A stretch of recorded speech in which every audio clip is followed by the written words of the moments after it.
നമ്മൾ ഇന്ന് പഠിക്കാൻ പോകുന്നത് സ്റ്റാറ്റിസ്റ്റിക്സ് ഫോർ എക്കണോമിക്സ് എന്ന് പറയുന്ന സബ്ജക്ട് തുടങ്ങുകയാണ്. അപ്പോൾ നമുക്ക് ഓൾറെഡി അറിയാം ഇത് രണ്ടും രണ്ട് കാര്യങ്ങളാണ്. അതായത് സ്റ്റാറ്റിസ്റ്റിക്സ് എന്ന് പറയുന്നത് ഒരു വേറെ ലെവൽ ഓഫ് സ്റ്റഡിയാണ്, അതേപോലെ എക്കണോമിക്സ് എന്ന് പറയുന്നത് വേറെ ബ്രാഞ്ച് ഓഫ് സ്റ്റഡിയാണ്. രണ്ടും വ്യത്യസ്തമാണ്. പക്ഷെ നമ്മളിവിടെ പഠിക്കാൻ പോകുന്നതെന്ന് പറയുമ്പോൾ പ്യൂർലി എക്കണോമിക്സും അല്ല, പ്യൂർലി സ്റ്റാറ്റിസ്റ്റിക്സും അല്ല. നമുക്ക് നമ്മുടെ എക്കോണമിയിൽ നമ്മുടെ രാജ്യത്ത് നടക്കുന്ന കാര്യങ്ങൾ, പ്രൊഡക്ഷൻ, ഡിസ്ട്രിബ്യൂഷൻ, മാനുഫാക്ചറിങ്, റീറ്റെയിലിംഗ്, അപ്പോൾ ഇങ്ങനത്തെ പല കാര്യങ്ങളും നമ്മുടെ എക്കോണമിയിൽ നടക്കുന്നുണ്ട്. അപ്പോൾ ഇതിൻ്റെ അകത്തൊക്കെ നമ്മൾ എന്ത് ചെയ്യാൻ പോവാണ്, എങ്ങനെ നമുക്ക് സ്റ്റാറ്റിസ്റ്റിക്കിനെ അപ്ലൈ ചെയ്യാം എന്നുള്ളതാണ് നമ്മൾ ഈ ഒരു സബ്ജക്റ്റിൽ മൊത്തത്തിൽ പഠിക്കാൻ പോകുന്നത്. സ്റ്റാറ്റിസ്റ്റിക്സ് എന്ന് പറയുമ്പോൾ നമുക്കറിയാം, നമുക്ക് കിട്ടിയിരിക്കുന്ന റോ ഡേറ്റ ആൻഡ് ഫിഗേഴ്സിനെ നമ്മൾ ഏതെങ്കിലുമൊക്കെ ഗ്രാഫിക്കൽ ഫോമിൽ നമ്മൾ എന്ത് ചെയ്യുവാണ്, റെപ്രസെന്റ് ചെയ്യുവാണ്. അതിപ്പം പൈ ചാർട്ട് ആവാം, പൈ ചാർട്ട് നമ്മൾ കണ്ടിട്ടുണ്ട് അല്ലേ, പൈ ചാർട്ട് ഇങ്ങനെ ആവാം, അതല്ലെങ്കിൽ ഏതെങ്കിലും ഗ്രാഫിന്റെ ഫോമിലാവാം, അല്ലെങ്കിൽ ഇപ്പം നമ്മുടെ മാർക്സ് ആണെങ്കിലും നമുക്ക് നേരത്തെ കുറഞ്ഞ മാർക്ക് കിട്ടിക്കൊണ്ടിരുന്നു. അപ്പം ഇതുപോലെ നമ്മളൊരു ഗ്രാഫ് വരച്ചൊക്കെ ഡ്രോ ചെയ്യുകയാണെങ്കിൽ കുറച്ചുകൂടി കാര്യങ്ങൾക്ക് ക്ലാരിറ്റി ഉണ്ട്.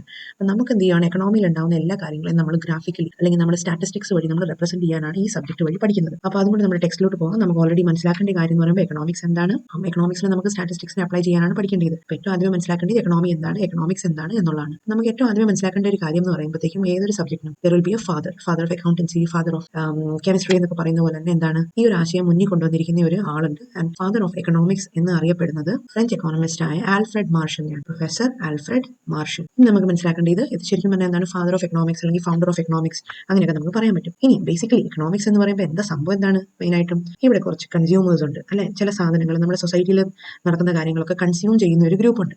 ഇനി അത് സെല്ല് ചെയ്യുന്ന ഒരു ഗ്രൂപ്പ് ഉണ്ട്, അതവരെ പറയും സെല്ലേഴ്സ്. ഓക്കെ, കൺസ്യൂമേഴ്സ് ഉണ്ട്, സെല്ലേഴ്സ് ഉണ്ട്. ഫോർ എക്സാമ്പിൾ ഇപ്പം നമ്മൾ എടുക്കുകയാണെങ്കിൽ ഇപ്പം നമുക്ക് റൈസ് എന്ന് പറയുമ്പോൾ നമ്മൾ സാധാരണ നമ്മൾ എന്ത് ചെയ്യുന്നതാണ്, നമ്മൾ പോയി കടയിൽ നിന്ന് മേടിക്കാറാണ്. സോ നമ്മൾ എന്താണ് റൈസ് എന്ന് പറയുന്ന സാധനത്തിന് നമ്മൾ കൺസ്യൂമർ ആണ്. ഇനി സെല്ലേഴ്സ് എന്ന് പറയുമ്പോൾ ആരൊക്കെയാണ്, ചില ഗുഡ്സ് ആൻഡ് സർവീസസ് അല്ലെ, ചില ഗുഡ്സുകൾ, സേവനങ്ങൾ, ഇവയൊക്കെ നമുക്ക് മറ്റുള്ളവർക്ക് പ്രൊവൈഡ് ചെയ്യുന്നവരെയാണ് നമ്മൾ സെല്ലേഴ്സ് എന്ന് നമ്മൾ വിളിക്കുന്നത്. അപ്പോൾ അത് തന്നെയാണ് ഇവിടെ എന്ത് വരുന്നത്, നമ്മൾ ഈ ഒരു ബേസിക് ചാപ്റ്ററിൽ മൊത്തത്തിൽ പഠിക്കാനുള്ളത്. ഇനി ഇവ രണ്ടും കൂടാണ്ട് കൺസ്യൂമർ, സെല്ലർ. ഇനി സെല്ലറിന്റെ അടുത്ത് എങ്ങനെയാണ് സാധനങ്ങൾ എത്തുന്നത്, ഇപ്പോൾ ഈ റൈസ് നമ്മൾ പോയി ഒരു ഷോപ്പിൽ നിന്ന് മേടിച്ചു, അപ്പോൾ ആ ഷോപ്പ് കീപ്പർ എന്ന് പറയുമ്പോൾ അയാൾ ഒരു സെല്ലറാണ്. ഇനി ഈ സെല്ലറിന്റെ അടുത്ത് സാധനങ്ങൾ എവിടുന്നാണ് വന്നത് സെല്ല് ചെയ്യാൻ വേണ്ടിയിട്ട്, അതാണ് it came from the producer. അതായത് പ്രൊഡ്യൂസർ എന്ന് പറയുന്ന ഒരു വ്യക്തി അവിടെ ഉള്ളത് കൊണ്ടാണ് അയാൾ എന്ത് ചെയ്തു, ഈ റൈസ് എന്ന് പറയുന്ന സാധനം ഉൽപ്പാദിപ്പിച്ച അയാളുടെ ഫീൽഡിൽ ഉൽപ്പാദിപ്പിച്ചെടുത്തത് കൊണ്ടാണ് അയാൾക്ക് എന്ത് ചെയ്യാൻ പറ്റിയത്, അയാൾക്ക് നേരിട്ട് കൺസ്യൂമറിന്റെ അടുത്ത് കൊടുക്കാനുള്ള മാർഗ്ഗം ഇല്ല. അപ്പോൾ അതുകൊണ്ട് അയാൾ സെല്ലറിനെ, ഇന്റർമീഡിയറീസിനൊക്കെ ഡിപ്പെൻഡ് ചെയ്തിട്ട് എന്ത് ചെയ്യുന്നു, അയാൾ ഈ കാര്യം ഇങ്ങനെ സെല്ല് ചെയ്യുന്നു. അപ്പോൾ അതിനുവേണ്ടി അയാൾക്ക് എന്ത് ചെയ്യും, ഒരു പെർട്ടിക്കുലർ റെമ്യൂണറേഷൻ എന്ത് കിട്ടും, സെല്ലേഴ്സിന്റെ അടുത്ത് നിന്ന് കിട്ടും. അപ്പോൾ പ്രൊഡ്യൂസർ ഇപ്പോൾ 2 രൂപയ്ക്ക് ഒരു സാധനം പ്രൊഡ്യൂസ് ചെയ്യുവാണെങ്കിൽ അയാൾക്ക് ഈ സെല്ലർക്ക് കൊടുക്കുമ്പോഴത്തേക്കും എന്ത് വേണ്ടി വരും, സെല്ലറിന്റെ കയ്യിൽ നിന്ന് കിട്ടുന്ന 2 രൂപയാണ്. അപ്പോൾ സെല്ലർ അതിന് മറിച്ച് വെക്കുമ്പോഴത്തേക്ക് എത്ര കിട്ടും, ഈ 2ന്റെ ഒപ്പം ഒരു 0 കൂടി ചിലപ്പോൾ ചേർക്കും അല്ലേ. എന്ന് വെച്ചാൽ ചുരുക്കി പറഞ്ഞാൽ ഇത്രയേ ഉള്ളൂ. ഒരിക്കലും പ്രൊഡ്യൂസർ എന്ന് പറയുന്ന ആൾ ഒരു ഹെവി എമൗണ്ട് ചാർജ് ചെയ്യില്ല. ബിക്കോസ് ഇന്റർമീഡിയറീസ് ആണ്, അതിന്റെ ഇടയിൽ വരുന്നവരാണ് ഇതിന്റെ അകത്ത് ചാർജ് ചെയ്യുന്നത്. ഇപ്പം ഇന്റർമീഡിയറീസിന്റെ എണ്ണം കൂടുന്തോറും, അതായത് പ്രൊഡ്യൂസ് ചെയ്യുന്നയാളുടെയും അൾട്ടിമേറ്റ് സാധനം എത്തേണ്ടത് കൺസ്യൂമറിന്റെ അടുത്താണ്. അപ്പം കൺസ്യൂമറിന്റെ അടുത്ത് എത്തുന്നത് വരെയുള്ള ആൾക്കാർ, അതായത് ഇന്റർമീഡിയറീസിന്റെ എണ്ണം കൂടുന്തോറും എന്താവും, സാധനങ്ങൾ കോസ്റ്റ്ലി ആയി മാറും, ഇൻക്രീസ് ആയിക്കൊണ്ടിരിക്കും അതിന്റെ കോസ്റ്റ് എന്ന് ചുരുക്കം. ഓക്കെ, ഇനി നെക്സ്റ്റ് ആണ് നമുക്ക് പഠിക്കേണ്ടത് എന്ത്, ഇത് സാധാരണഗതിയിൽ ഒരു പ്രൊഡക്ഷൻ യൂണിറ്റിന്റെ കഥയാണ് നമ്മൾ ഉദ്ദേശിച്ചത്. ഇനി നമ്മളെ പോലത്തെ ഇപ്പം നമ്മുടെ പേരൻസിന് അവരൊക്കെ സംബന്ധിച്ച് നോക്കുമ്പോൾ അവർ ചിലപ്പം പ്രൊഡ്യൂസേഴ്സ് ആയിരിക്കില്ല. അവരെന്തായിരിക്കും, അവർ basically they may be employees അല്ലെ.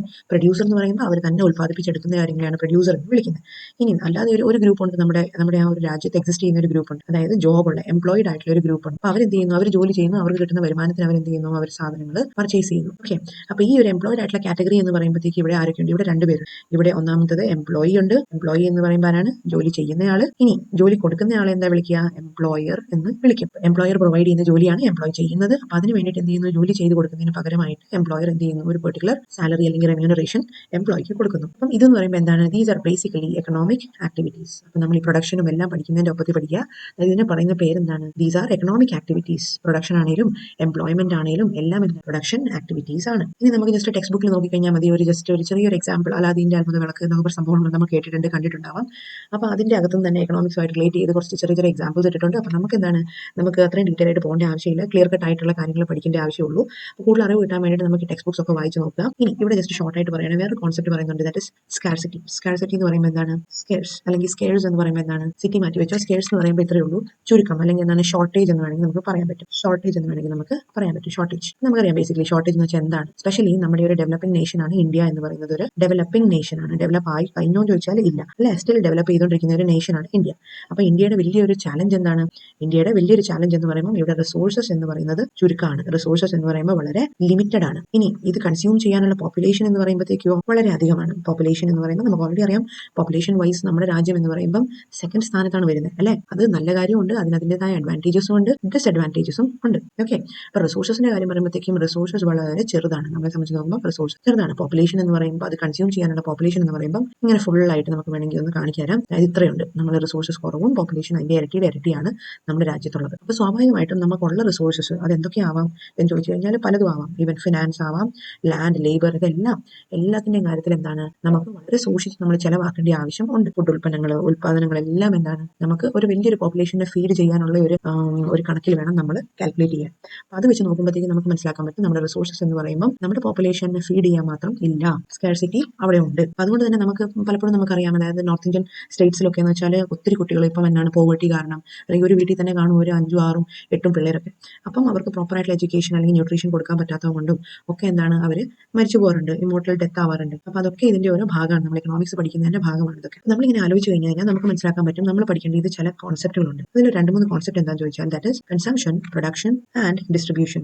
നമുക്ക് ഓൾറെഡി അറിയാം എന്താണ് കൺസംഷൻ, എന്താണ് പ്രൊഡക്ഷൻ, എന്താണ് ഡിസ്ട്രിബ്യൂഷൻ. കൺസംഷൻ എന്ന് പറയുമ്പോൾ എന്താണ്, ഇത് ബേസിക് തിങ് ആണ് അല്ലേ. അതായത് കൺസ്യൂം ചെയ്യാൻ വേണ്ടിയിട്ട്, ഈ സാധനങ്ങൾ കൺസ്യൂം ചെയ്യാൻ വേണ്ടിയിട്ട് അത് ആ സാധനങ്ങളെ നമുക്ക് എന്ത് പറയാൻ പറ്റും, കൺസംഷന്റെ ശരിയായ മീനിങ് എങ്ങനെയാണ്, ആ സേവനം സ്വീകരിക്കാൻ ആൾക്കാർ അല്ലേ.